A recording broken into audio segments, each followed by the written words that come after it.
এবং আমাদের দেশে একটা সুচতুর শ্রেণী আছে যারা এই ধরনের অযথা হয়রানি করে মানুষকে বিভ্রান্ত করে, মানুষের মান সম্মানে আঘাত করে।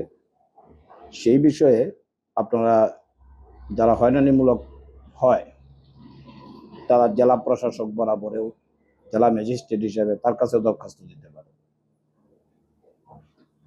কিংবা আমাদের যে মাননীয় পুলিশ সুপার মহোদয় আছে তার কাছেও তার ইতিবৃত্ত তাই না সেইখানে একটা দরখাস্ত প্রদান করতে পারে। এবং এইসব হয়রানিমূলক মামলা করার জন্য যিনি হয়রানি হইতেছেন তিনি সমগ্র কিছু বিশদ বিবরণ দিয়ে তিনি ক্ষতিপূরণ এবং মানহানির মামলাটাই অ্যাপ্রোপ্রিয়েট এবং এটা করাটা যৌক্তিক। কারণ সে তো একটি সংক্ষুব্ধ ব্যক্তিরা আমাদের পেনাল সেকশনে এর বাইরে কোনো বিধান নাই। বিধান এইটুকুই যে হয়রানিমূলক মামলার ক্ষেত্রে মানহানি এবং ক্ষতিপূরণ এবং ঊর্ধ্বতন কর্তৃপক্ষ বরাবরে যারা হয়রানি হচ্ছেন।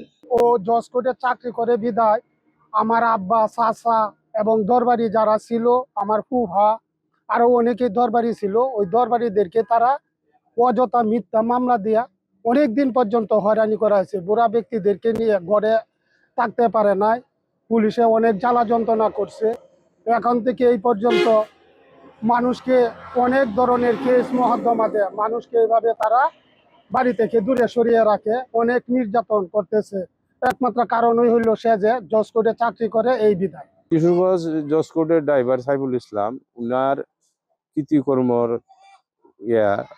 প্রতিবাদ করতে গেলে এই মিথ্যা মামলা দেয়, এই বইনের যে ওনার ওয়াইফের যে মামলা করায়, এই আমার 3 ভাইরে অযথায় মামলা দিয়েছে। দেওয়ার পর আমরা অনেকদিন জেল কাটলাম বলে আমি না, শুধু আমার ওই পাড়া প্রতিবেশী আত্মীয় স্বজন এর সবাই এই হ্যারাসমানি করছে, অনেক ক্ষতিগ্রস্ত করছে। আমি এটা সুস্থ তদন্ত এবং বিচার চাই।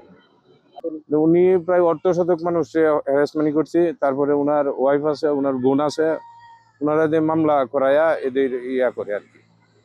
প্রতিবাদ করতে গেলেই মানে এই যে মানুষের ভয় পায়, উনি জজ সাহেবের ড্রাইভার, এই জন্য মানুষ এই ভিতরে যায় না। আমার সৎ ভাই সাইফুল, সে আমার প্রত্যেক সম্পদ, এই সম্পদটা সে আমার কাছে জোর করে নিয়ে যেতে চায়।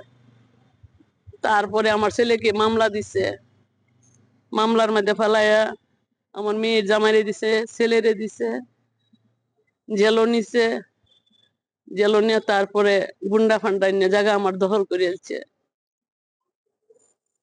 আমারে ভাঙছে গাছের লগে। আমি বিএম স্কুলে চাকরি করি, স্কুল থেকে যখন খবর পাইছি আমি দৌড়ে গেছি, যাইতে আমার সবাই দৌড়েছে, দৌড়ে আমার গাছের লগে ভাঙছে। আমি দেই না কারণের লেগে মাটি, গাছের লেগে আমার ভাঙছে, আমার মাটি কাটছে। ভাগ্য খারাপ, আমার এতই ভাগ্য খারাপ যে প্রতি বছরে আমার 3বার 4বার করে জেল কাটতে হচ্ছে। 3বার 4বার করে জেল কাটা মানে এটা আমার পেশা হয়ে গেছিল। প্রতি মাসে আমার 6টা হাজিরা পড়ছে, 5টা হাজিরা পড়ছে।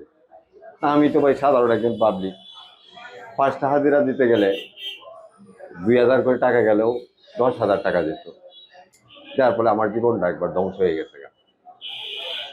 আমি আল্লাহর কাছে প্রার্থনা করি যে অর্থের লোভে কোনো ভাইয়ের জন্য কাছে এমন আচরণ ব্যবহার যাতে না পায়।